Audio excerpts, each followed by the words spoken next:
மக்களே, இது ப்ரோமோலகம். எல்லாரும் எப்படி இருக்கீங்க? சிவங்கிக்கு வந்து இந்த பாட்டு அப்புறம் படம் ரொம்ப பிடிச்சிருந்ததுன்னு சொல்லி அவங்க வந்து இன்ஸ்டாவில் ஒரு ஸ்டோரி ஷேர் பண்ணியிருக்காங்க. இதுதான் மக்களே, சிவங்கி வந்து இன்ஸ்டாவில் ரீசெண்டாக ஒரு ரீல் கூட ஷேர் பண்ணி அது வந்து சில நேரத்துலேயே 5 மில்லியன் வியூஸை தாண்டி போயிடுச்சுல்ல, அதுதான் இது.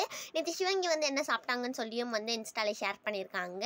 அஸ்வின் குமார் வந்து அவங்களோட இன்ஸ்டா ஸ்டோரியில் டைரக்டர் சங்கரை பற்றி போட்டிருக்காங்க. இந்தியன் சினிமாவுக்கு அவங்க வந்து ஒரு ப்ரைட் அப்படிலாம் சொல்லி நிறையா போட்டிருக்காங்க மக்களே. இதுதான் அவங்க போட்டிருந்த ஸ்டோரி.